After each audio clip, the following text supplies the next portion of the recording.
is being conducted remotely, consistent with Governor Baker's. Just a minute, Ashley. Oh, I didn't introduce myself either, so. I just want to mute this. Right. Okay. And okay. All right. So I'm Ashley Davies, Chair of the Northborough Master Plan Implementation Committee. This open meeting of the Northborough Master Plan Implementation Committee is being conducted remotely, consistent with Governor Baker's executive order of June 16, 2021, an act relative to extending certain COVID-19 measures adopted during the state of emergency. All members of the Master Plan Implementation Committee are allowed and encouraged to participate remotely. The order allows the Master Plan Implementation Committee to meet entirely remotely so long as reasonable public access is afforded so that the public can follow along with the deliberations of the meeting. The public is encouraged to follow along using the posted agenda unless the chair notes otherwise. Members of the public who wish to view the live stream of this meeting may do so by going to Northborough Remote Meetings on YouTube via the link listed on the agenda. Ensuring public access does not ensure public participation unless such participation is required by law. This meeting will not feature public comment. Members, when I call your name, please respond in the affirmative. Amy Pretsky. Here. Rick Leaf. Here. Dario Damari. Here. Millie Milton. Here. John Campbell. Here. Jean Kennedy. And Ashley Davies here. Staff, when I call your name, please respond in the affirmative. Fred Litchfield. Here. Laurie Connors. Here. All right. What So happened? let's What get happened to Fran? She was here a minute ago. She was, and then she disappeared.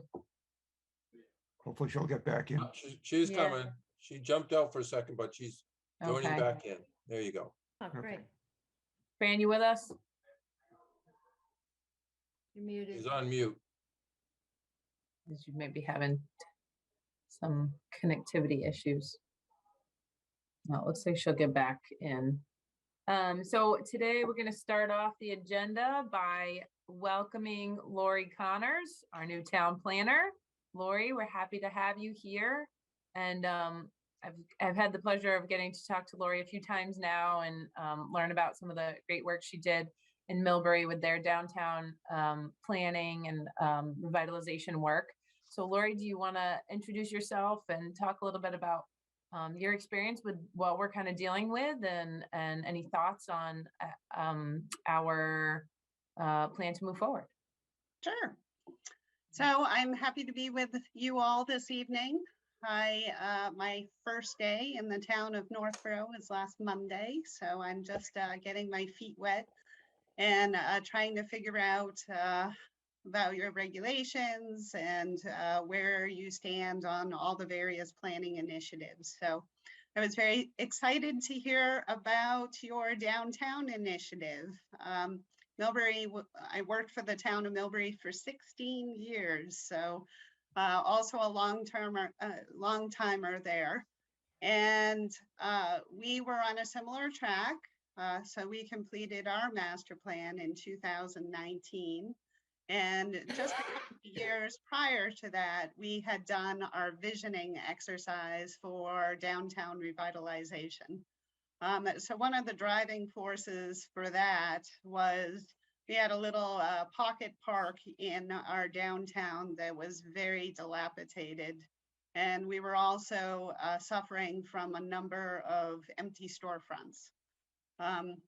So we started a couple of years before that with the Downtown Beautification Initiative. And the goal of that initiative was to identify low cost, easy to implement measures to improve the look and feel of our downtown. So the first two initiatives we started out with was an Adopt a Pot program and an Adopt a Banner program, and they were very successful. And we were able to raise quite a bit of money.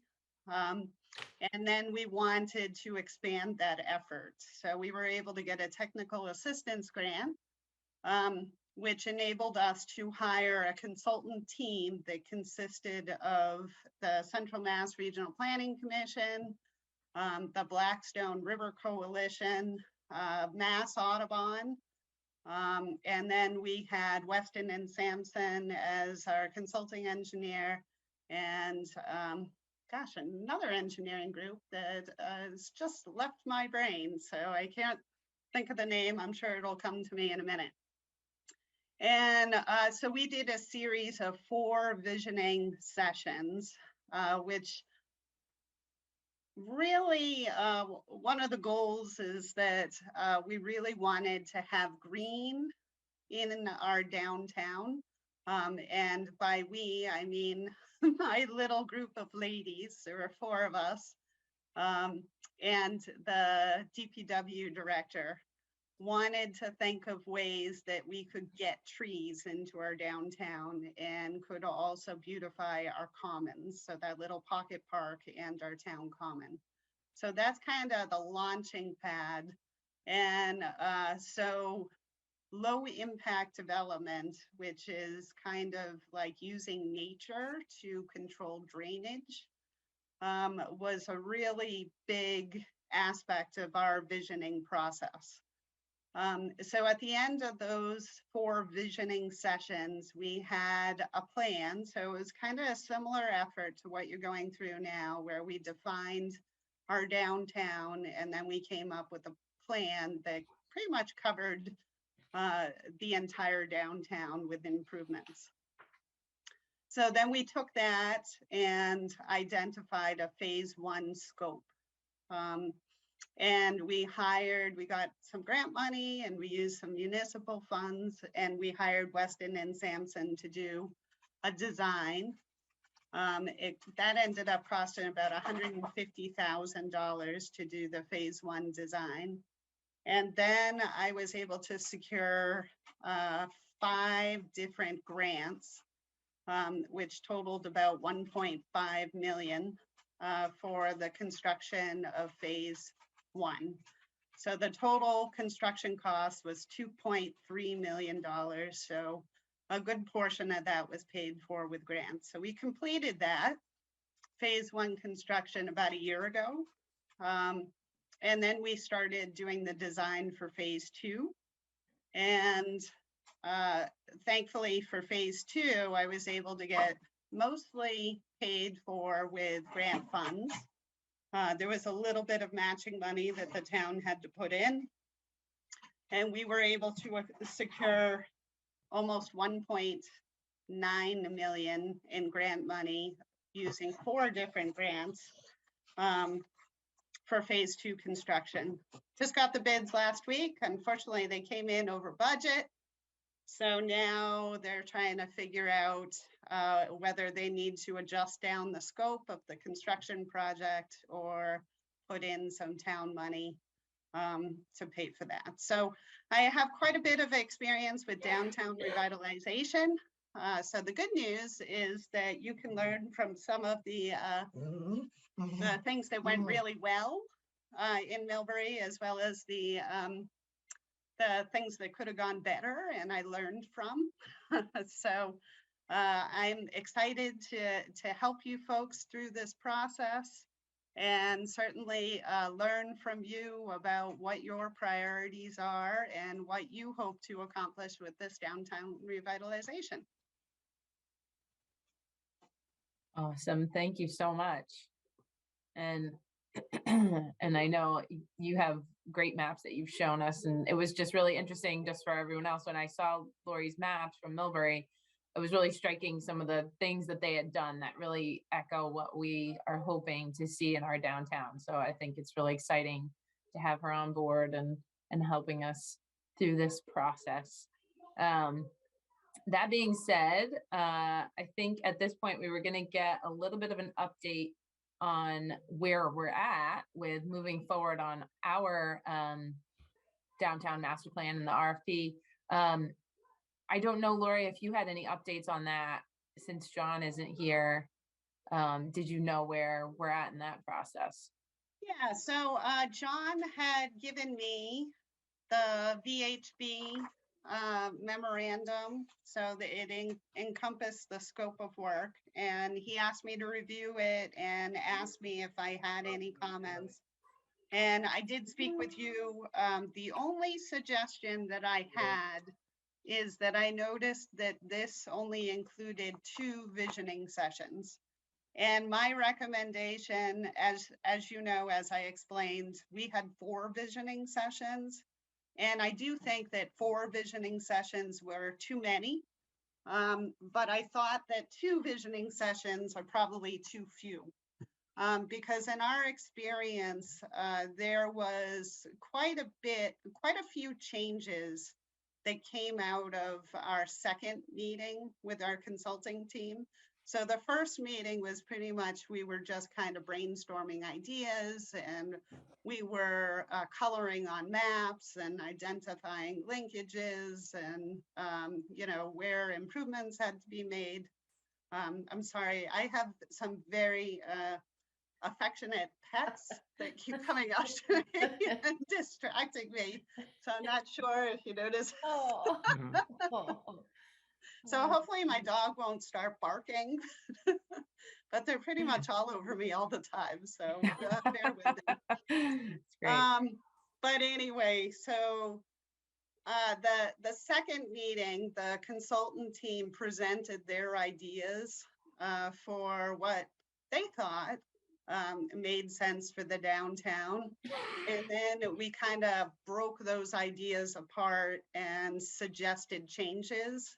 So some things the folks who attended the visioning workshops saw they really liked, but then other things they weren't too crazy about.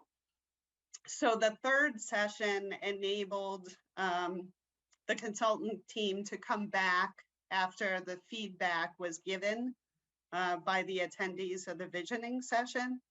So that was my one suggestion. I just thought that 2 might be too little.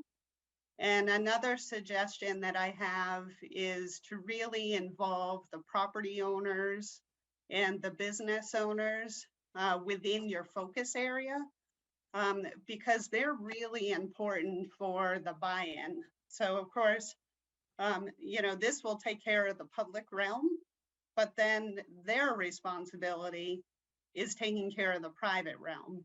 So you want to make sure that they're on board with the plan, and also that they feel like they've had a say. And it tends to get them really excited.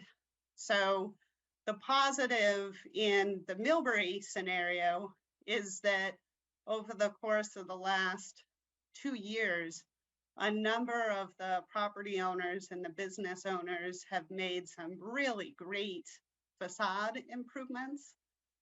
We've had some exciting new businesses go into downtown, and they're installing beautiful signage and even some of the open spaces. Like there was this one storefront in particular that had like built-in planters into their storefront, which always just used to be dirt. And so now they put flowers in. So they have caught on to like our Adopt a Pot program. And that has encouraged the folks to look around to see what little open spaces exist in the downtown and to improve those areas and to put out their own pots. So just a little idea that I have about really getting more buy-in.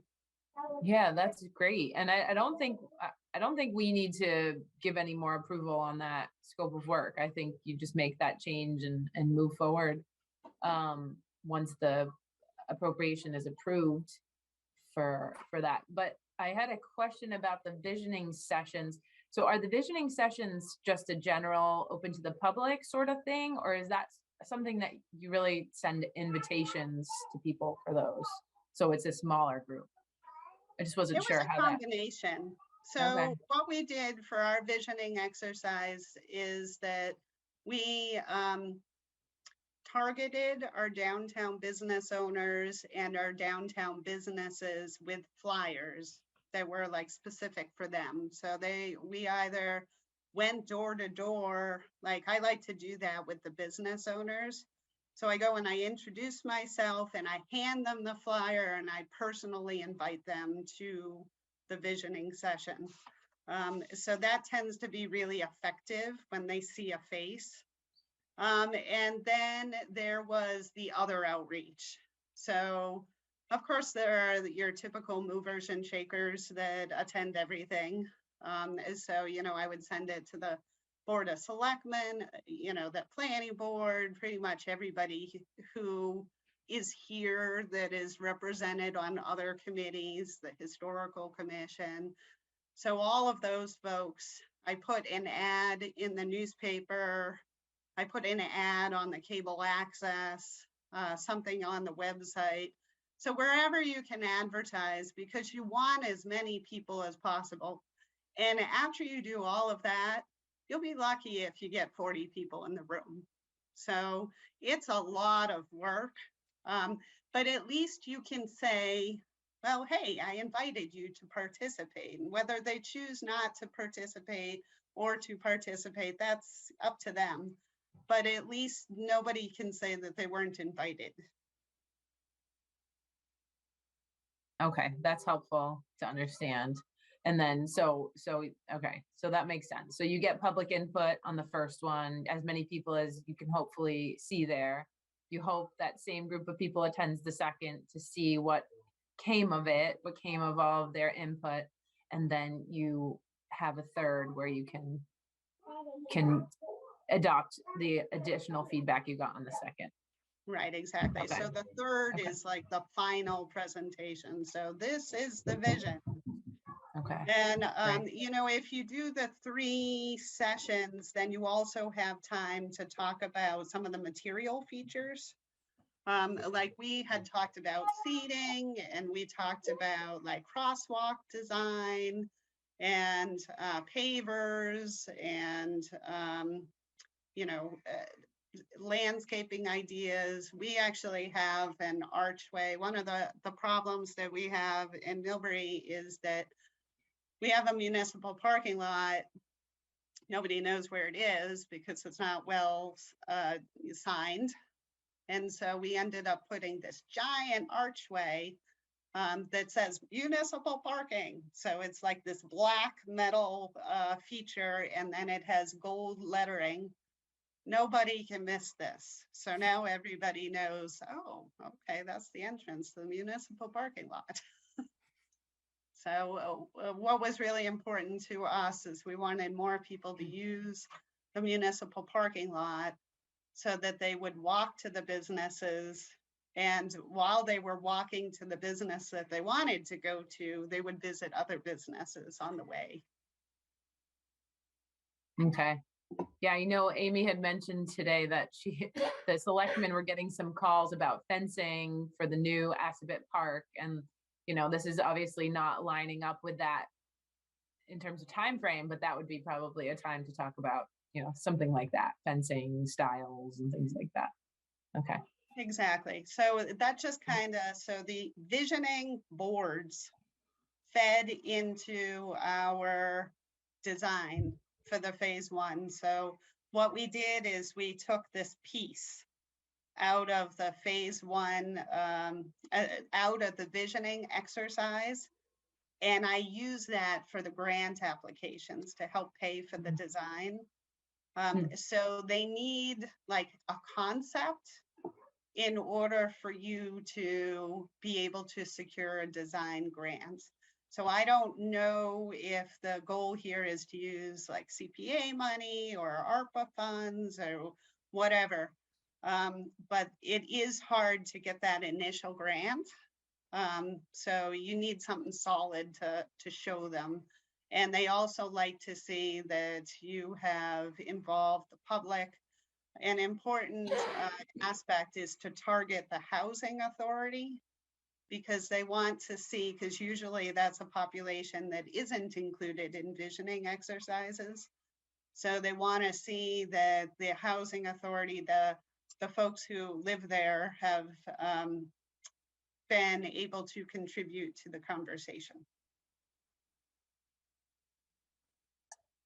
So I guess, Laurie, my understanding is that you're recommending that the scope as it was agreed to by the committee at their last meeting, you recommend modifying it to include 3 visioning sessions as opposed to 2, and also to maybe add a little more verbiage in there to emphasize the involvement of business owners in the area to be involved in the process.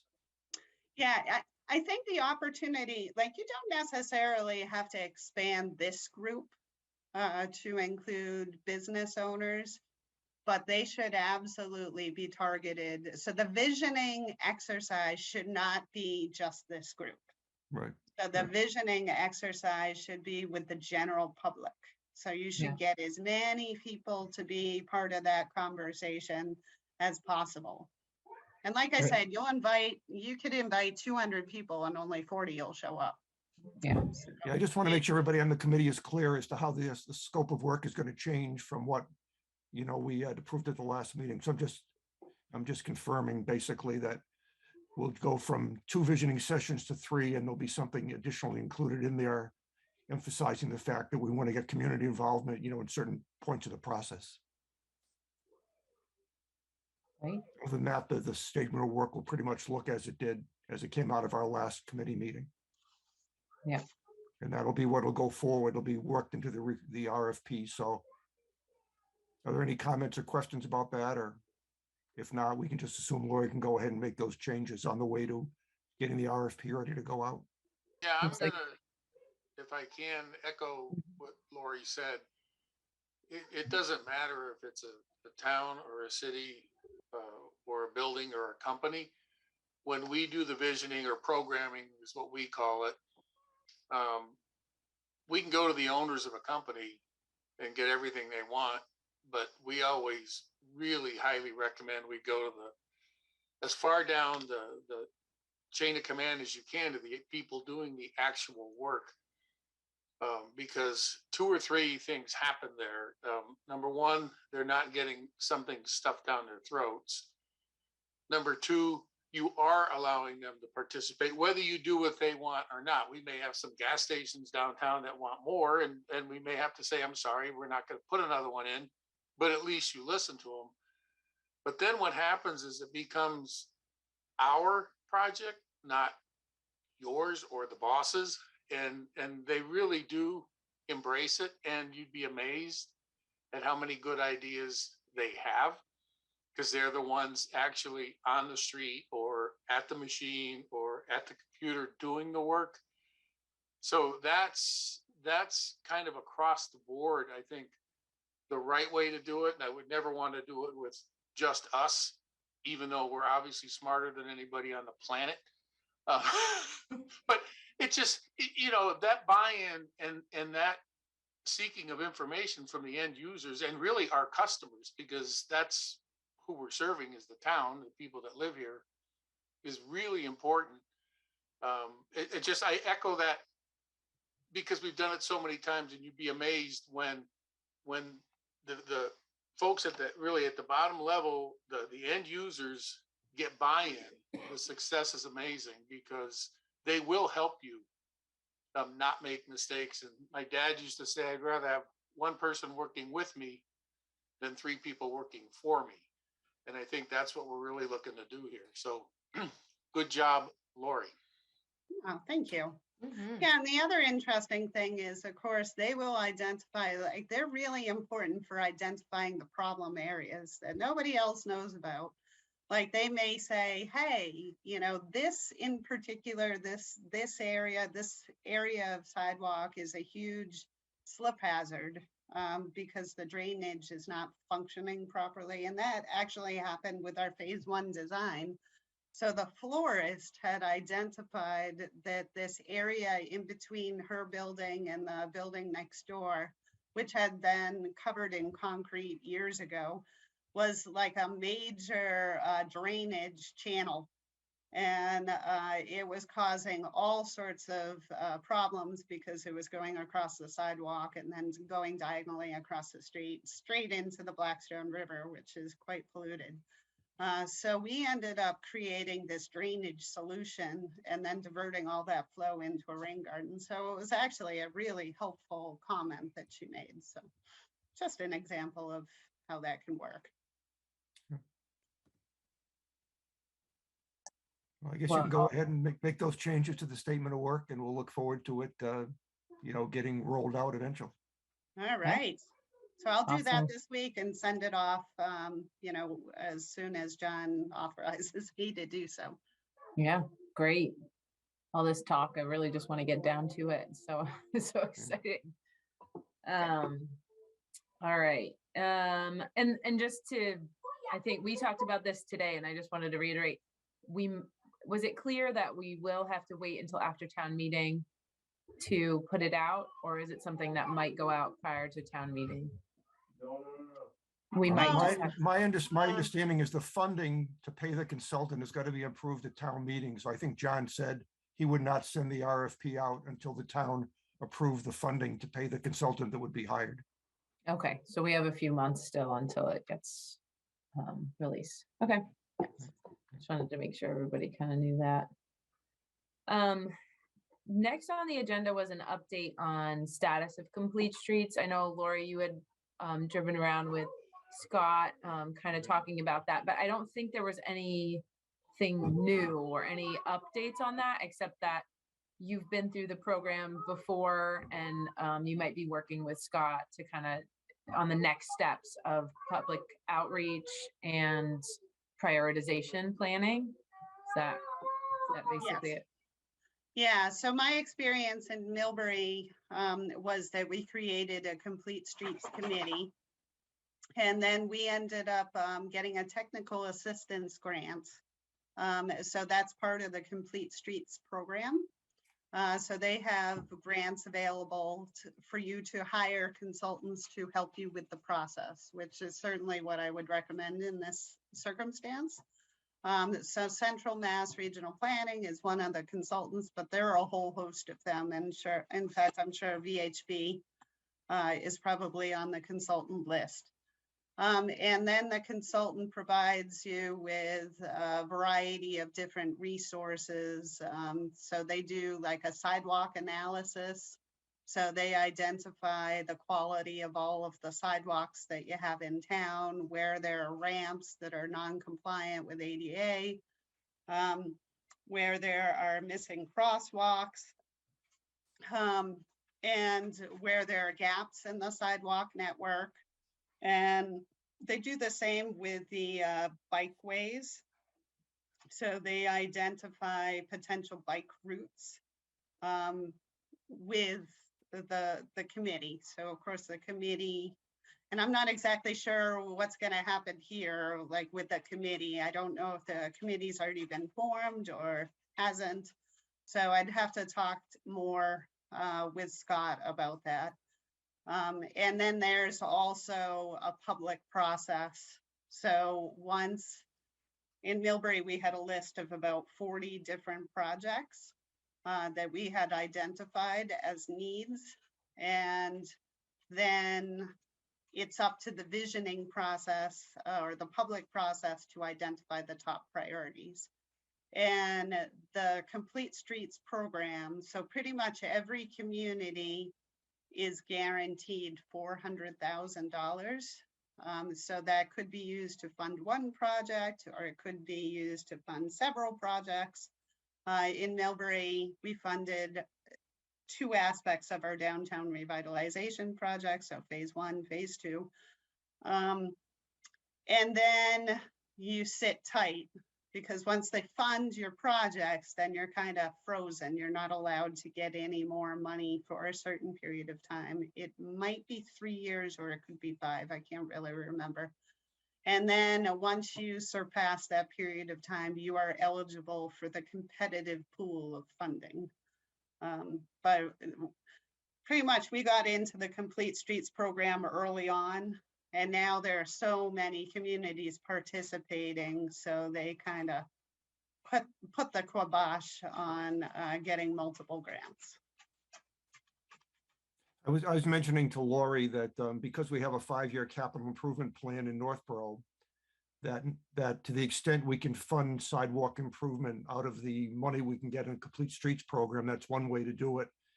We also have the opportunity, if there's other projects we want to do that need money beyond that 400,000, we can always propose the administrator or to the finance committee that they set aside the plan to do some town provided funding at some point in the future and put it in the capital plan, have that come up for discussion, as they're discussing capital project in general. So I don't think we're limited, that the only work we can do is on biking and sidewalks is limited to this, what we get from the Complete Streets program. The town can also choose, at some point to provide municipal funding to get some of these things to happen also. So that's a role we could play as a committee. If we feel there are other things we want to do that are consistent with the plan, we can recommend that things get built into our long-term capital plan to fund them. Yeah, and it sounds like, unlike, it wasn't totally clear when we had gotten updates in the past, what the process moving forward was going to be.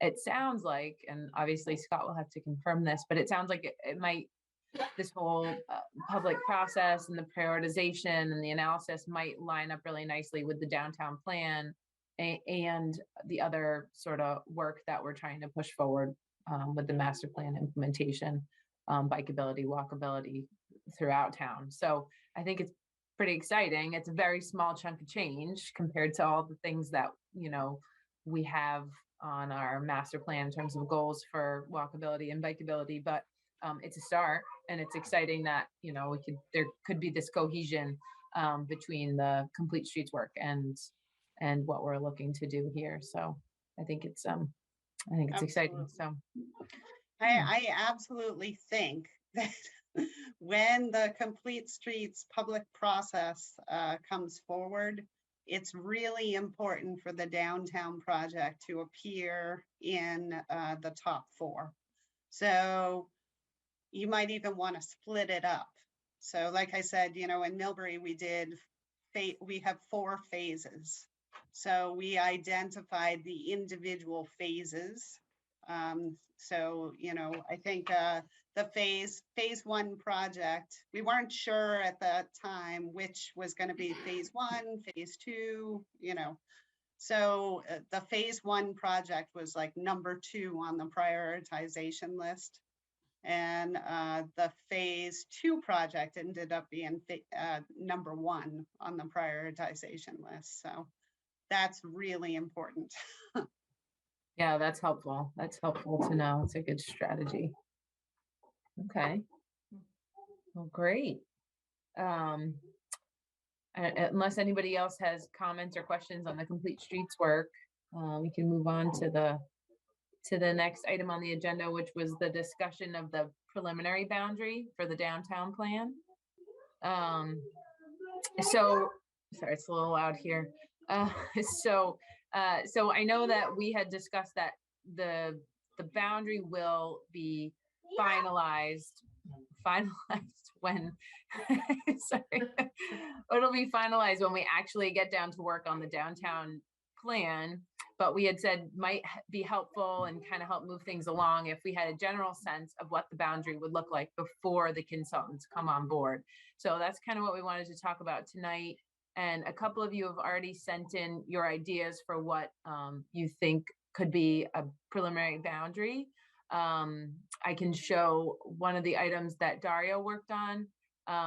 Maybe I'll show that first. And then Jean did a little bit of playing around with the town GIS. And I think he's going to be able to share with us kind of a little tutorial so that we can kind of use it ourselves and come up with our own sketch. And I think following this meeting, if everybody can kind of sit down and try to come up with their own sketch, then we can put that all together and really look at it for the next meeting. But before I show the items that folks had sent over, Rick, did you want to ask any questions about this or start the discussion off in any certain way?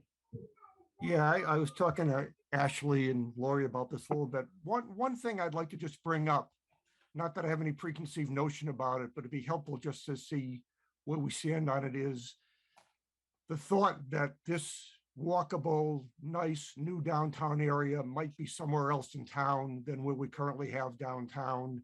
And is that worth something, even having the consultant consider? For example, if you think about where our Business West district is, down by where Romaine's restaurant is, and the Fox Meadow, little commercial park down there. There's some open land down there.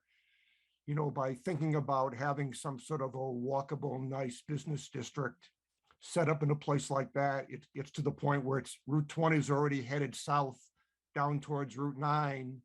And so the whole Route 20 situation isn't as much of an issue in a place like that.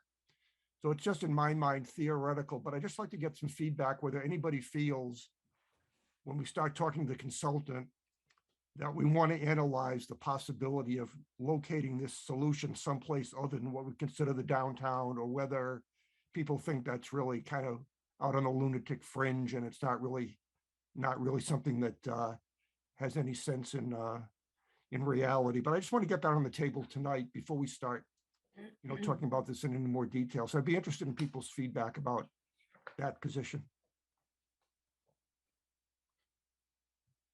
So, all right, so this is Fran.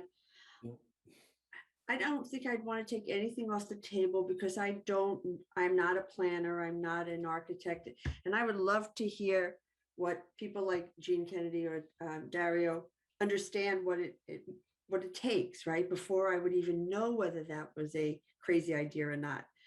If we can get away from Route 20 and the restrictions with the traffic and the requirements, I don't see why not creating like a little village.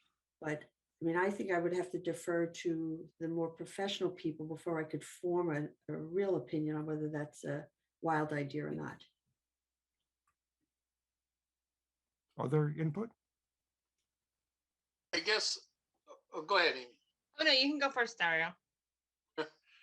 I don't think anything's crazy. So put that out there. A lot of towns have different sections or downtowns. I lived in Framingham for a long time, and they have Framingham Center, and they have Knobscott, and they have little gathering areas that are, yeah, and one of them's on Route 20 or directly off of Route 20. And in all those cases, I'm trying to think of where they all were. They were still at major intersections, which I think Romaines is. And then we'd have, that's Times Square, so New York City could get jealous.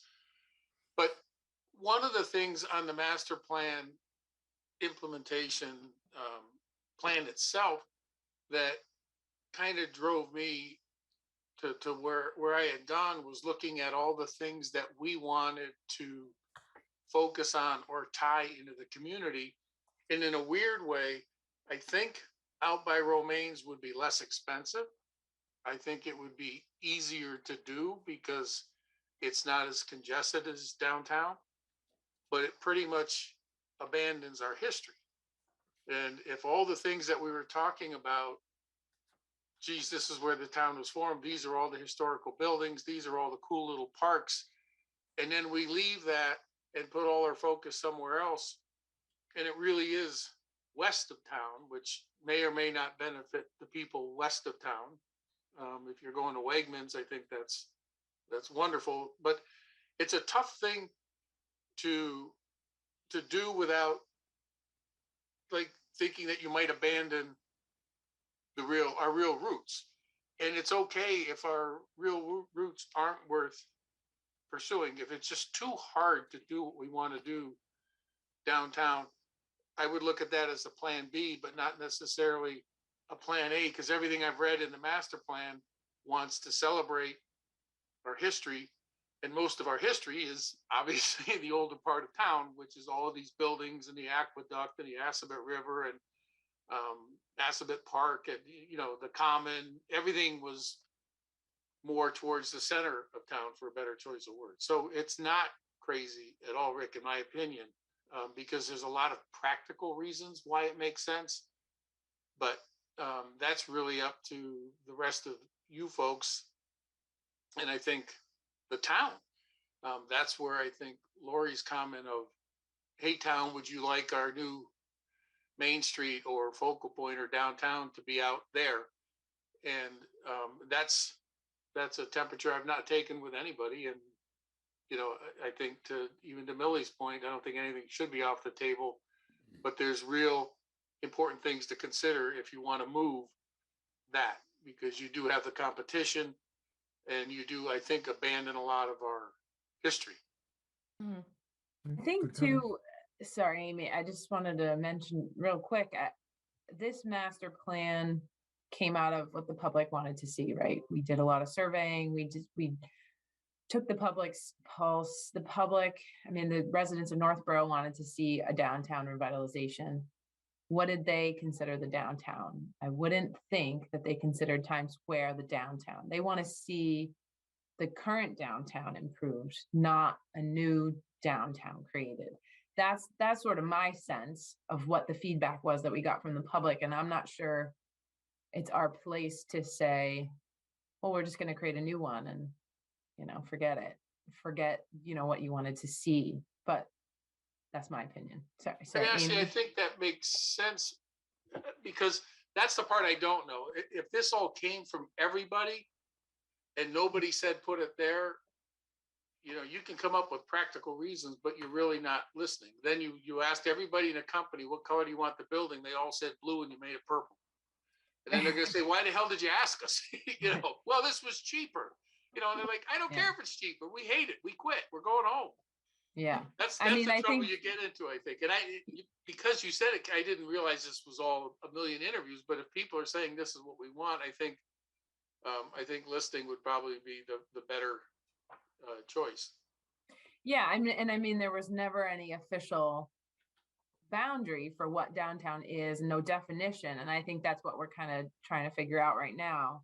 But I think everybody knows kind of generally what everyone was talking about, what downtown is. I guess that was my point. Amy? Once again, go ahead, Amy. Oh, and I see the downtown with, like you mentioned, those key places like the library and the old town hall. The town offices could possibly move back there. And there are just so many key features of Assabet Park, Assabet River. And even when the downtown was created, there was a lot of housing around it. You have Summer Street, School Street, and all those neighborhoods could bring walkability to the downtown. Like I used to live on Church Street and we walked uptown all the time. But if you get out to Business West, there really isn't a lot of walkability. There's like a couple, there might be one neighborhood, maybe not. Right. And sorry. Yeah. Yeah. So then you're driving to go and walk around. And I do think it's a neat area down there that would be great if it's walkable, but I wouldn't picture it as the downtown.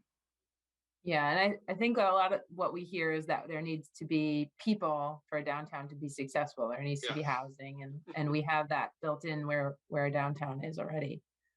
That being said, I wanted to share my screen for a minute because Dario did share his sketch of downtown, and whether you agree with it or not, his process was, as he explained it to me, really helpful.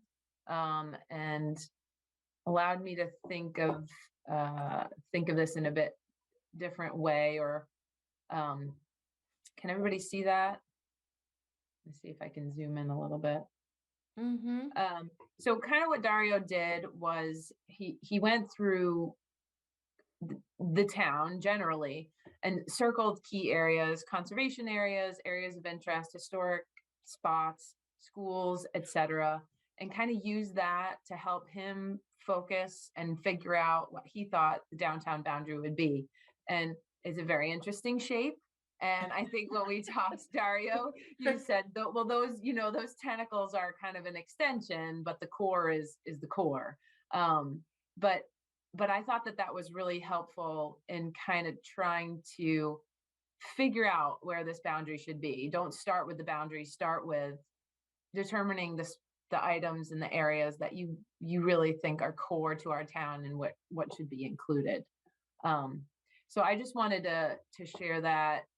And I went through, and I was on the town GIS earlier at Jean's suggestion, and I'll let Jean kind of walk us through a bit in a minute. And I used Dario's method, and kind of, you can drop pins as you're in the town GIS, and it kind of helped me to focus on what I wanted to draw in terms of a boundary. But Jean, do you want to now kind of talk about what you worked on with the town GIS and how you were able to figure out sketching things out? Oh, for some reason we can't hear you, Jean. You're not muted, but we can't hear you. That's really weird. Low volume? This happened to Kathy one time. What was it? You know, that happened to me a couple of times, and it seemed to happen to me when I used the link. But if I came into Zoom, just putting in the meeting ID and the password manually, then the volume would work. You click on the microphone icon, it pops up a list of mics, and sometimes the wrong one gets. Oh, yeah, I don't know if that's it. I mean, I have. right. Try a different Um, microphone, Jean. If you click on the up arrow near the mute button, there's a list of microphones. Hear me at all? Oh, Yep, Well, that worked. You can hear me now? yeah. yes. Okay. Well, just to go back to Fran's point, you know, Daru and I have some planning experience. Laurie obviously does, but we're all citizens of the town of Northborough, so everybody's voice counts. For my personal experience, I happen to have municipal planning experience in the city of Newton and the city of Framingham. When you think of Newton, you think of villages. It's very easy to define the villages. We had village studies and went through the whole planning process, and they continue to go through the planning process. Framingham, like Dario was saying, you know, there's the traditional downtown of Framingham, but there's also Knobscott, Saxonville, and then lo and behold, all of the commercial development came on Route 9 and sucked the energy out of all of those pre-existing little villages. So that is still, you know, Framingham's problem. What I see in Northborough is really highway-oriented businesses that people go to, and Route 20 that's expedited for people to drive through. You know, once you get out of Marlboro, your next stop is Shrewsbury and you're on your way. So while we have distinct commercial areas, the downtown, downtown west, downtown east, I think the challenge for the study is to bring, if we go with the downtown as we traditionally know it, is to bring the downtown characteristics to what was essentially a highway business zone. You know, that's characterized by the many gas stations. And I know we've eliminated the gas station option. The town introduced the mixed use option a few years ago, and that has certainly helped bring a combination of residential and commercial. So, you know, where the downtown is, I think it's more of a challenge to make it more pedestrian oriented by. Oh, You froze.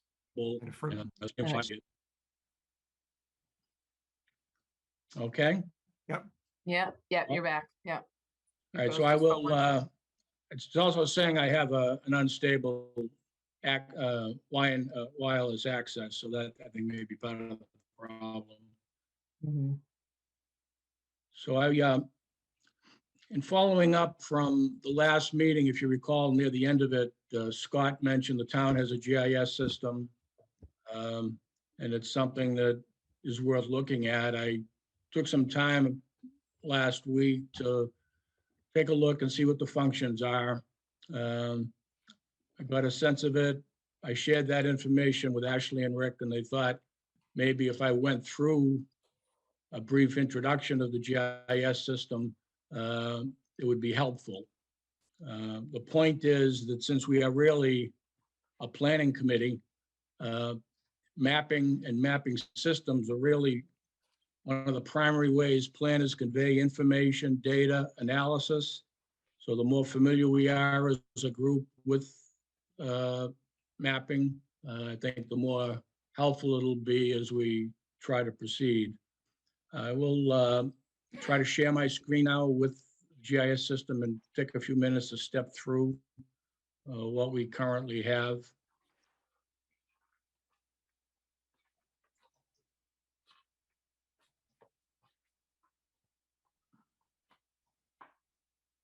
So this is just the main page of the town website, GIS and maps. It's right there on the first page.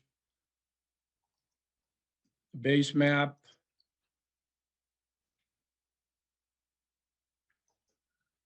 It's very easy to use the mouse to scroll in, zoom out.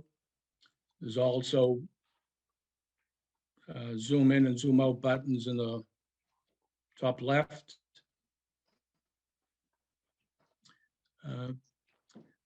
Going up on the top right-hand side, we have several drop-down menus. These provide the main functions to the GIS system. The first one is search. You can enter an address, for example, and the system will bring you to that property and provide basic land use and property information. The second drop-down is a selection menu. And you can do several things here. You can click on a specific property and the information will come up on the left-hand side. This is actually the town cemetery. You see it listed and the property information is listed on the left-hand side.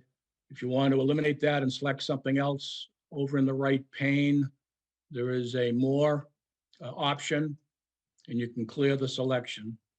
You do that and you're back to go. If you're interested in selecting a group of properties, you can essentially draw a boundary.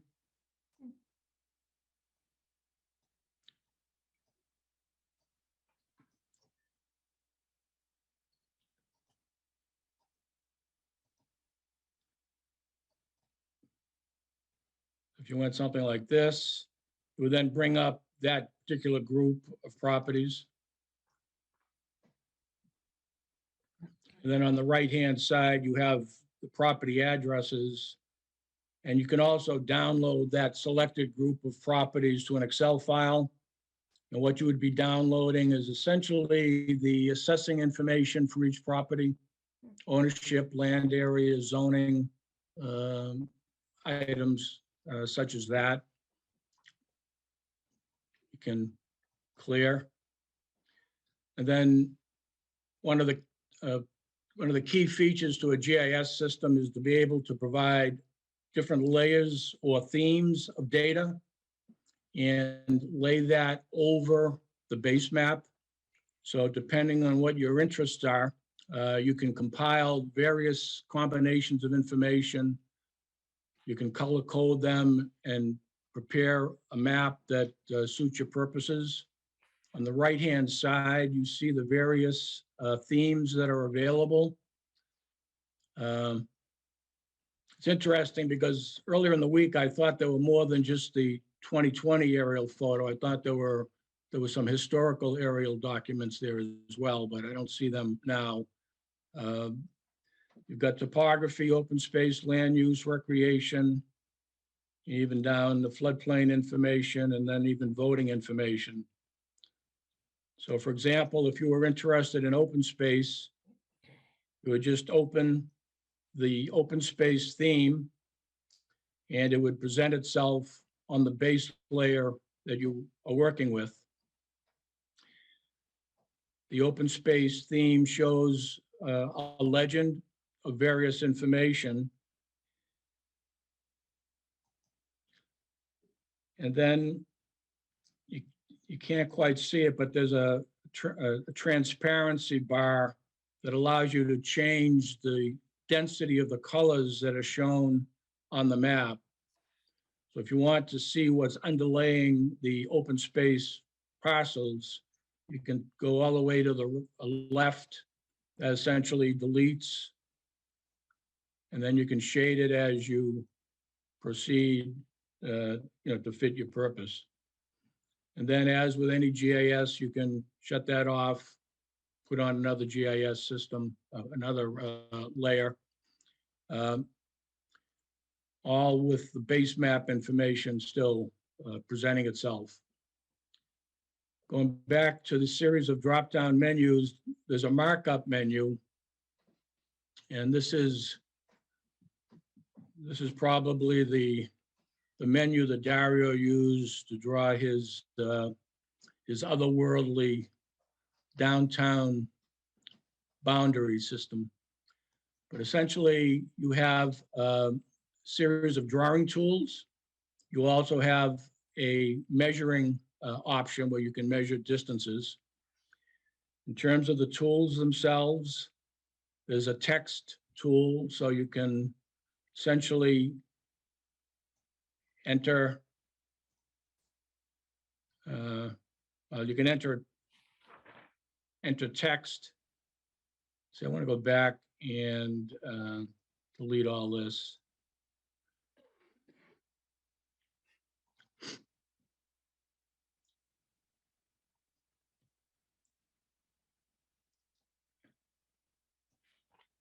So back to the markup menu. So you can enter text. You have options to select the font size of the text. You can enter a marker if you wanted to pin something. You would have that. I don't know why. I still have some things that I pre-selected.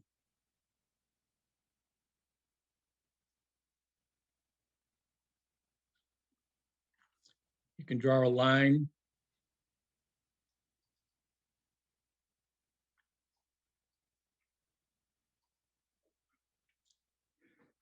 And as you can see, you start marking this thing up, it gets confusing very quickly, but if you go down to the lower right, the red remove will eliminate whatever it was that you drew, and you're back to square zero. And that's what I didn't do with the other themes. That's why they kept showing up. You can select a circle. And your options here would be the line width, the fill color, the color of the boundary line, and then you have an opacity option that allows you to determine how much or how little of the fill you want to show. So you can edit. For example, make it darker, more opaque, or make it lighter. You can do the same thing with a rectangle. Then you can do something with a polygon. So if, let's say, somebody wanted to define a study area for downtown, you'd start by selecting the polygon option. Let's give it a line width. You don't really want to fill because you're essentially drawing a boundary of the study area. So we'll make the fill opacity 0. And then we'll have, so we can see it, maybe a red boundary. And then you take the cursor and then start at one spot and work your way across.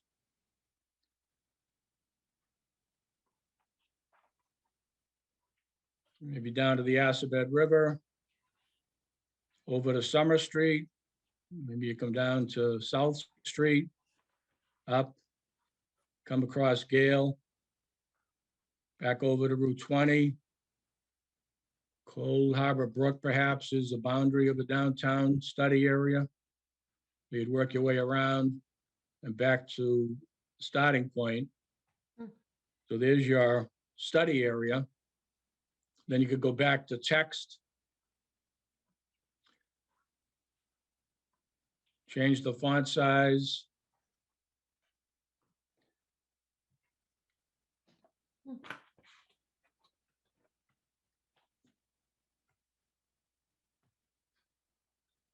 and you've got a study area. Now, once you've done that, or once you've mixed and matched the themes, provided the text, provided the markups, provided the boundary, provided whatever information you wanted,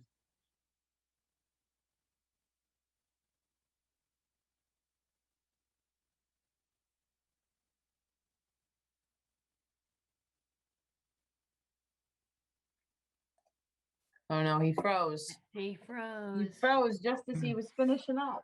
I know. This one is getting exciting. I know.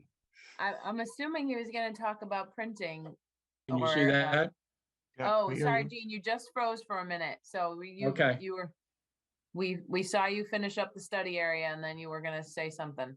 Yeah, it's Okay. saying my internet is unstable. Okay. So you click Great. on print, then you have the title. You enter a scale. Mm. 1 inch equals 400 feet is a good scale to match, let's say a downtown area.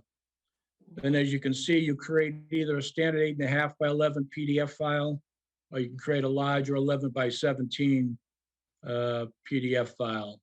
Hmm. You click on create the printable map, and you're essentially creating a PDF file which you can save as a file, and then email it to Ashley and Rick, or email it to the committee, or whatever we wanted to do.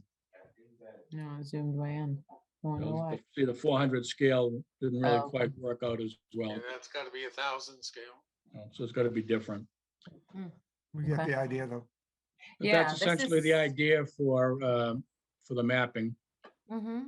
Yeah, this is super helpful because I've used the town JS a ton just to play around, but I have not even come close to touching all those features that you just showed. So that was really helpful.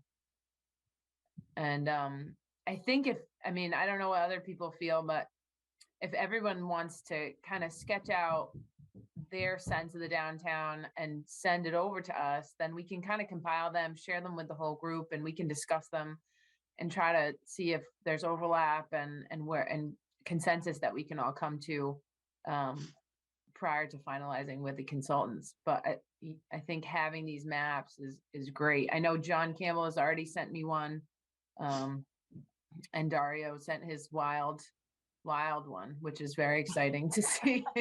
Hey, Ashley, Yeah, yeah. can you pull that up? Because Sure. I want to just, it's not really an answer, but it's an illustration of a process. Yes, and I that's think- that's what I hoped I explained that. Yeah, but I think if people, so, and unfortunately, I did this caveman style. I just printed out the map off the GIS, and I use this. It's a really crazy tool, a marker, and some highlighters, because I'm not as smart as Gene. Although I do know how to use the GIS. It takes me so much longer, so I just scribble it and then I run it through our scanner, and then I pretend like I spent 3 weeks on it. But what the process here, and then I think for everybody else, however you want to do it, but I think even, Laurie spoke of it. The information that was on here came from the master plan itself, and the big green blobs, whether they were green was like natural things, blue was historic. I took off the master plan as places of interest that we wanted to embrace, for a better choice of words, because I don't know everything about Framingham or about Northborough. And I put all the dots there to say, okay, that's stuff that we talked about. So we're not going to be able to reach all the way up to, Pisquat Park, which is the northern tip of Framingham with the downtown. It makes no sense. And if you look at this star or spider, maybe the downtown is limited to the body, but there was so much talk. You guys can't see my cursor, right? No, Which is sorry. fine. No. But if you look up at the aqueduct, there was so much talk about the aqueduct that maybe that is one leg Oh, I see it. that does get considered kind of, I'll say day one with the downtown, because there were so many reasons to tie to it Mhm. from everybody's, thoughts. But I think what happens here, you put everything that we thought we wanted to deal with, connecting to the trails, connecting to the historic spots, connecting to the parks. And then you go back to the downtown, you define the downtown, and maybe it's the body, but then the legs or the points to the stars, when we do the downtown, we want to make sure that those can eventually be tied back to the downtown as part of the whole master plan. And it's no different than when Boston did the Freedom Trail to get to the Constitution. It's a long distance from downtown Boston, but they made sure in their planning that it was eventually walkable. So whether we did bridges or roads or anything else, if we do our downtown, there are areas that were important pointed out in the master plan. And for me, I kind of learned as I did this, I just put all the important areas down and said, okay, how can we tie these all together and eventually reach out to Ellsworth and McAfee Park? But 135 is a big part of the downtown, and so is Route 20 going both directions, and so is a little bit north towards Z and the cemetery. And I even forgot our first cemetery was on Brigham, and I drive by it all the time, and I thought, oh, how cool 10 years ago. And then all of a sudden, that is a piece of our history. Is it something that's a focal point? Probably not. But can it be embraced and celebrated? Probably. So when I did this, it was more understanding the process, put down everything that you think is important, then see how it relates to downtown. And then it won't be a circle necessarily. It'll be whatever, you think is our focal point. And the other part of the process is, this is one piece is the scope, which is what we want to do. Then reality sets in. You get to the cost, and then you get to the schedule. So you can put this down and say, geez, this is $20 million or $50 million. We're never going to do that. But if you put down everything you want, when you do hit phase one, which may just be, putting some trees downtown or bulbing the corners of the intersection, we know that we can tie it into phase 2, 3, and 4, 3, 5, and 10 years from now. And it enables us to understand that maybe we would do want a connection, out to Romaines, so we can pull those two together. And I can tell you a little bit about, which was interesting, that you talked about Framingham. 3 big downtowns in Framingham were there for 3 different reasons, and it's kind of cool to understand why. The Framingham Center was there because that was the old coach road. That was the old east-west connection from Boston all the way to Oregon. And that was horses and carriages. Then the downtown shifted to what's the current downtown, which we call South Framingham, and that was because of the trains. That became the new focus of a lot of towns at the turn of the century, 1880. And then it went back to Route 9 because the automobile kicked out the trains. So those were the 3 things that moved the major downtowns. Saxonville was also tied to a train track, as was Knobscott.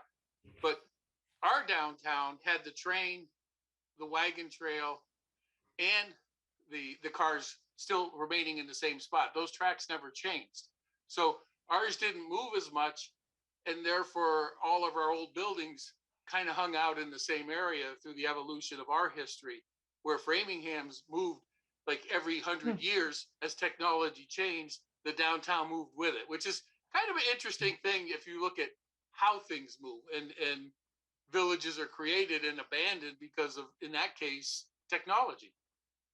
And that's just how people lived. And I think the other important thing that Amy brought up is the availability or accessibility or walkability to the town with where all the houses currently are is huge. Because for the town to work, those houses want to be there. And in Framingham, those villages all had a lot of houses around them, so they could still kind of remain active. It wasn't like there were no houses near Saxonville.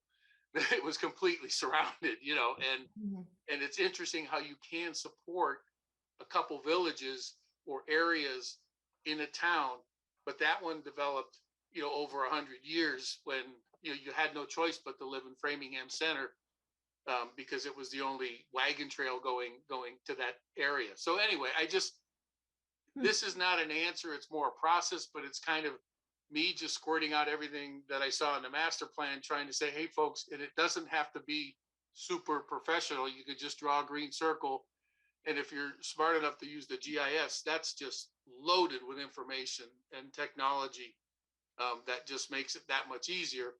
But all I did was print it out on an 11 by 17 and then wrote on it with markers and then scanned it. So that's the caveman way of doing it, but it still works. But I think understanding the process to make it simple on folks that don't do this for a living, you can just do that. And like Ashley said, she just started picking things and putting points down. Then you look at the points and say, how does that relate to the downtown? Yeah. But anyway, so this was all based on the goals that were on the master plan. But I just wanted to walk through that process real quick to just help people. No, Thank you, Dario. I think this is really good, Dario. I think it also Yeah. points out the fact to the rest of the committee that any way you want to provide the information, Yeah. you know, back to Ashley or to us or whatever will Yeah. work. If you want to use the GIS and you're comfortable with that, you can do that. If you want to print out a map and write on it, if you just want to send in some text and say, you know, I think the boundaries ought to be, you know, the following streets, everything that's inside of that, you know, whatever you're thinking about, whatever you're comfortable in doing. The main thing is just to collect people's impressions of what they think we ought to do and see what sort of comes out as where we agree, where we disagree. Once again, we're not going to tell the consultant, this is what you need to work on. We're going to say to the consultant, this is what we've been thinking about, but feel free, once you get into this, Yeah. to suggest what you think is best. So Right. But having a combination of things general going sense. on here.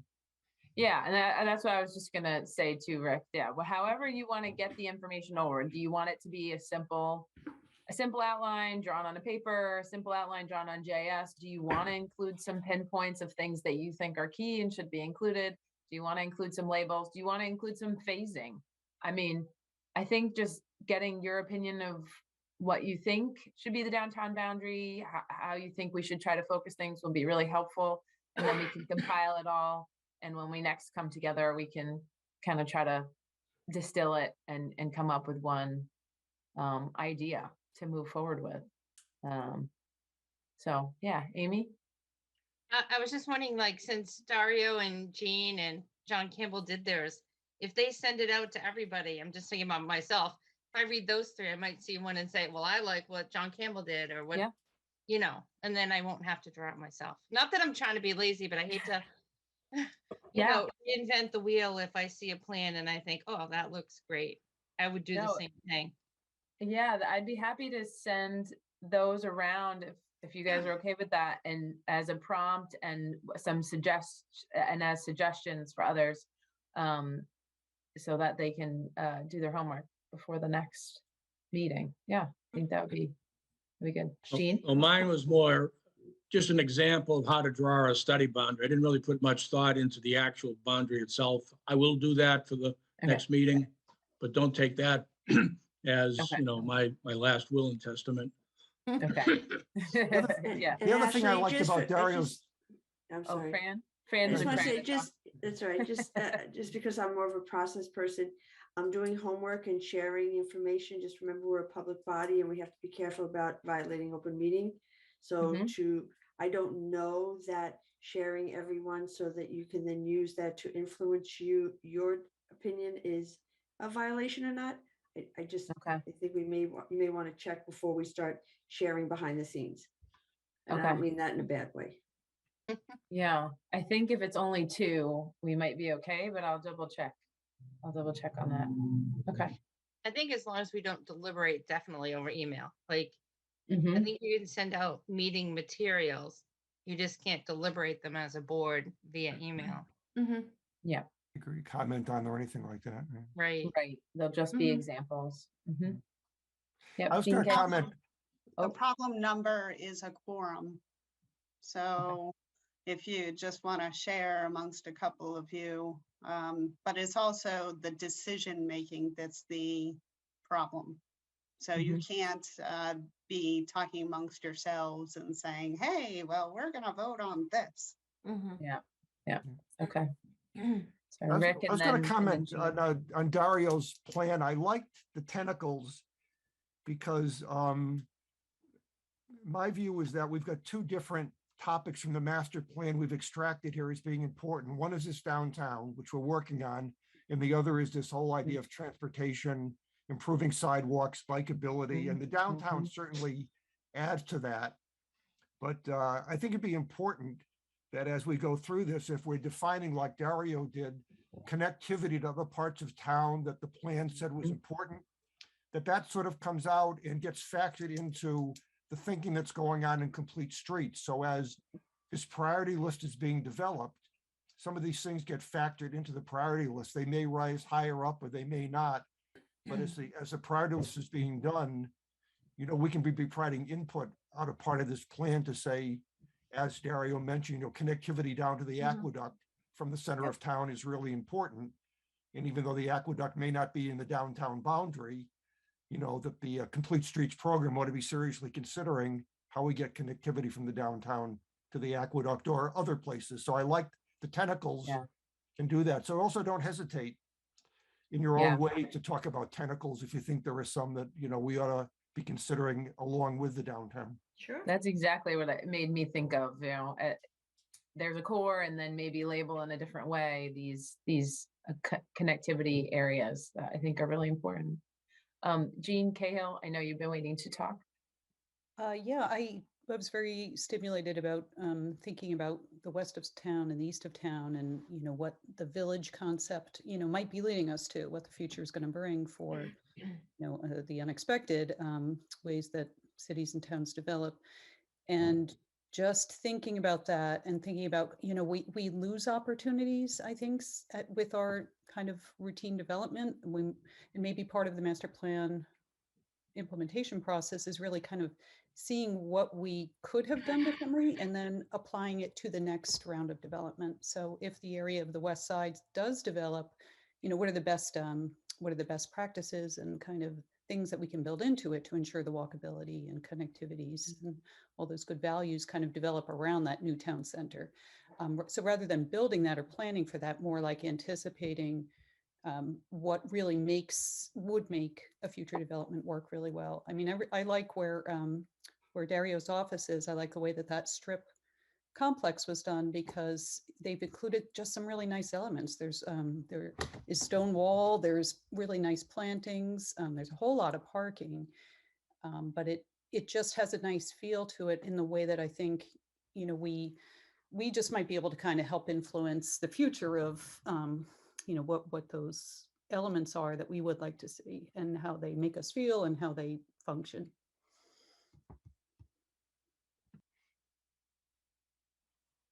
Great. Well, it sounds like we have our homework and some really helpful guidance on how to do it. Thank you, Dario and Jean. Yeah.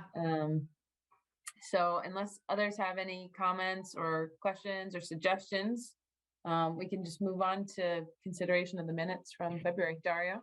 I have one quick one. Sure. Well, actually, it's in the minutes. One of the things that came up in the minutes was who we go out to bids with.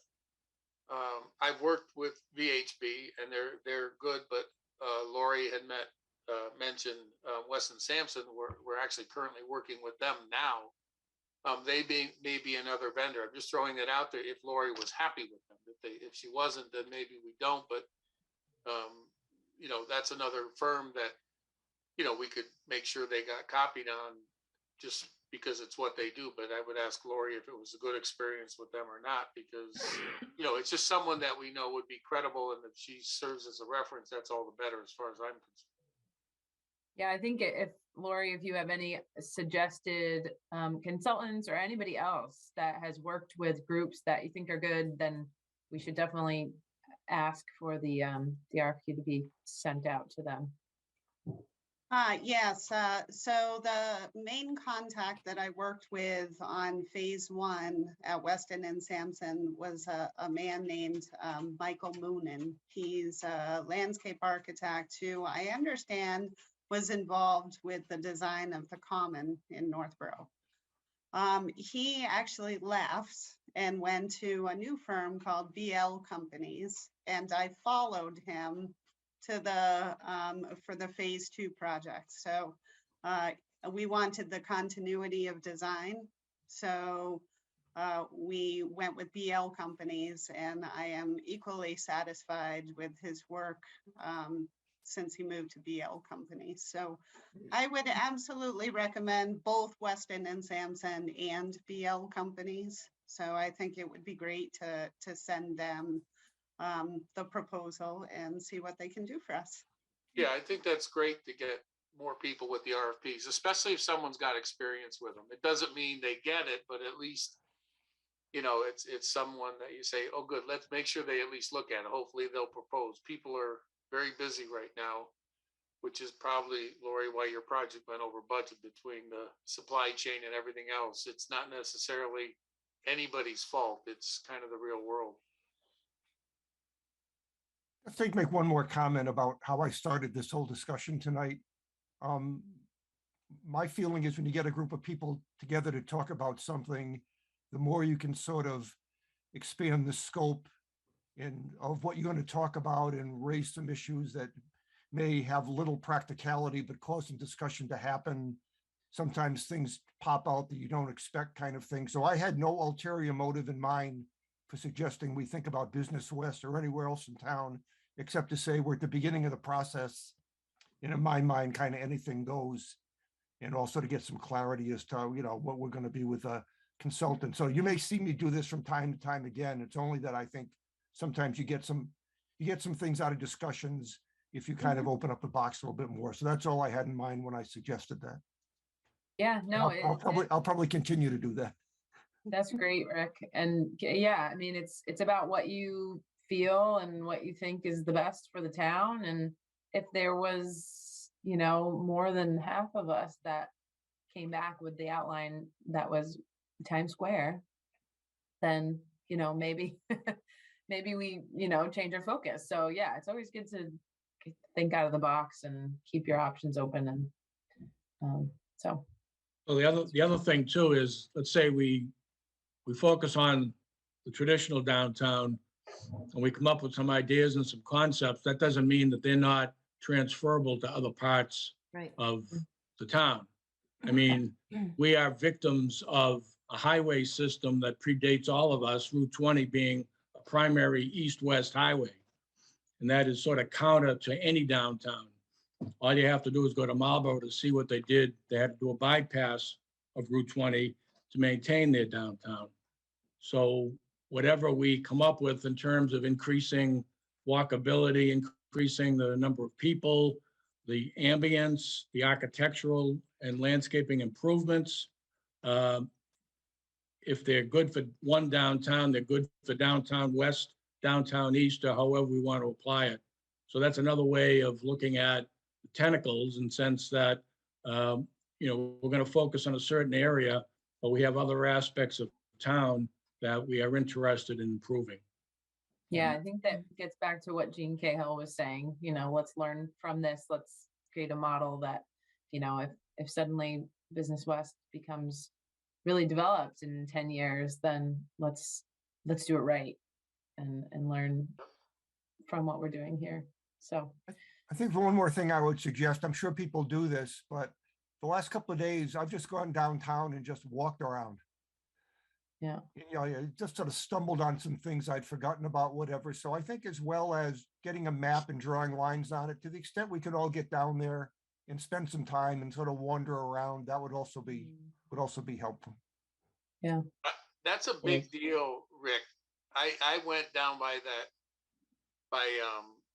Coldbrook, where Coldbrook met the Assabet, and didn't realize we had this beautiful waterfalls on Hudson Street, and then it goes under this warehouse, and then the confluence of those two rivers are kind of hidden in the back, and it was just gorgeous. And I literally just walked all around everywhere looking at it and said, wow, this could be really awesome. So I have been intentionally trying to explore, and there's nothing like tripping over something or looking at square in the eye. And even where the Assabet goes under Route 20, there's that building that's right on the falls. Yep. Yep. So here's Dario looking at the building saying, boy, what would I do? And it's awful that we can't celebrate. We've got several of these waterfalls, that are, 100 years old or more. And I'm looking at that building. How cool would that be to keep the front of the building the same and make the back and the left-hand side all glass and open to the waterfall, so that you could just sit there and enjoy that water and that sound and like, instead of this just sitting there as just a building to enjoy it. There are like so many cool opportunities with a lot of the stuff that we have that we really haven't capitalized on. The aqueduct being, if you had to make that today, you're talking, 10, $15 million, and we got it there for free. And it's beautiful. Even a blind photographer couldn't take a bad picture of it if you're looking at it in front of the water reflecting. It's so gorgeous. And there's real opportunities with some of this stuff. But when you get out and look at it, like you said, you'll see good and bad, but you're really smelling the roses at that point. Potential. When I was walking around today, I walked behind the fire station. I never walked behind the fire station before. Well, it turns out behind the fire station parking lot, there's a beautiful overlook of Cold Harbor Brook as it just goes past the bridge on Church Street. Yep. And that could be a beautiful spot to do a little, and that's public property right now. Yeah. That could be a beautiful little park or something. There might be a walkway back to Church Street. Who knows? But I never walked behind the fire station before, and I just stumbled on that. So who knows what else we'll stumble on. And I know that that's one of the things we have in the RFQ, right, is the sort of a field trip. So we can all do that and really get an on the ground look and really make this decision about what we should really be focusing on when we're down in it. So. Just one more thing. I know you go through downtown every day and there's a handful of properties you drive by and you say, well, what's going on with that property? And I'm sure we all could put a list of 5 or 6 properties. And my wife keeps asking me, well, what's going on? Why aren't you figuring that out yet? So at some point, as a committee, I think we have to have a understanding of sort of where things are going with some of these properties that are still vacant, as in vacant buildings, but also still vacant as in vacant land. And those are all key properties that can really help drive the direction that we want to go in. Yep. Agreed. Yep. Great. All right. Well, does anybody want to make a motion or does anybody have any comments or edits on the minutes from February? Dario? I only have, there's only one, I think, typo on page 1. I don't know who has it in front of them. I do. Okay, second to the last paragraph on the far right, when the RFP goes out to bid, comma, is that allowed? Was the question, not as. It was a question. And then on page 3, second to the last paragraph, where it was quoting something I had said, it depends on the very last sentence. It depends on where you are. And what I meant was with respect to the availability utilities, the cost with respect to the availability of the utilities, meaning where you are. If we were trying we were talking about about the green stuff, and if we have the availability of the utilities to facilitate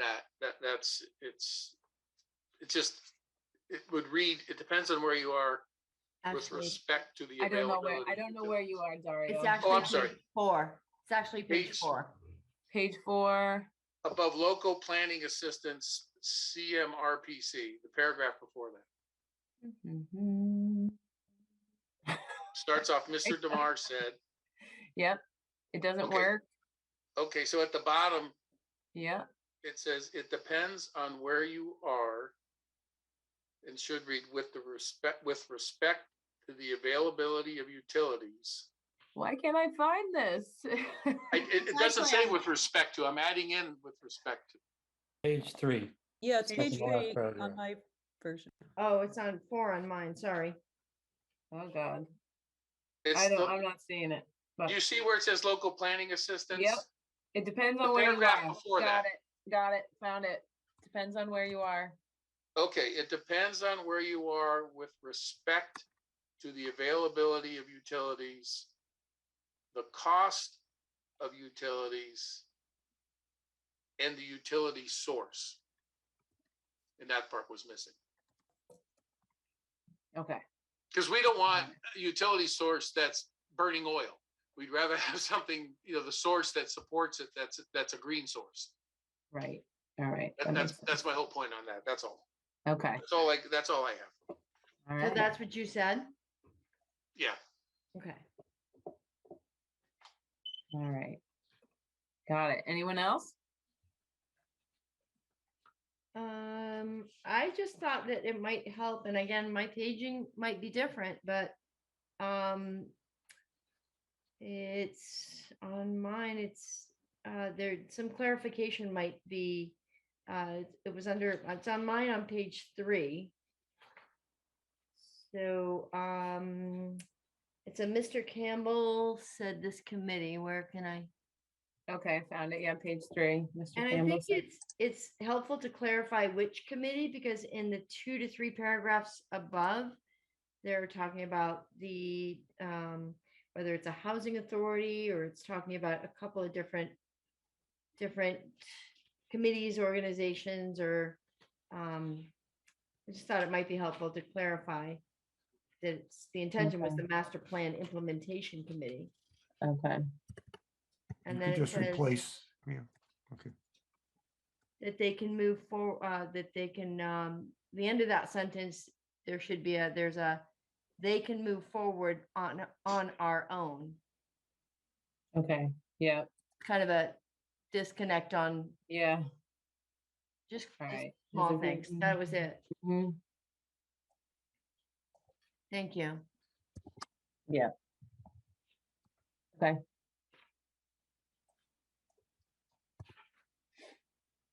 Great. That's it. Yeah, that's tricky. Okay. All right, well, we'll play around with that, but, all right. Great. I guess I move then that we accept these minutes as amended. I Second, second. All right. Do we need a roll call vote on this? I can never remember. yeah. Yes. Yes. Okay. All right. All those in favor? Amy, Aye. Rick, Aye. Dario, Aye. Millie, Aye. Jean Kennedy, Aye. John, Aye. Fran, Aye. Jean Cahill, Aye. Ashley, aye. All right, approved. Great. I think that's all we had on the agenda, unless anyone else had any other topics that you wanted to bring up before we adjourn. I'll make a motion that we adjourn. All Second. right, let me do another vote, just saving these minutes so I don't forget. Amy, Aye. Rick, Aye. Dario, Aye. Millie, Aye. Jean Kennedy, Aye. John, Aye. Fran, Aye. Jean Cahill, Aye. Ashley, aye. All right, we are adjourned. Thanks, Good meeting. everyone.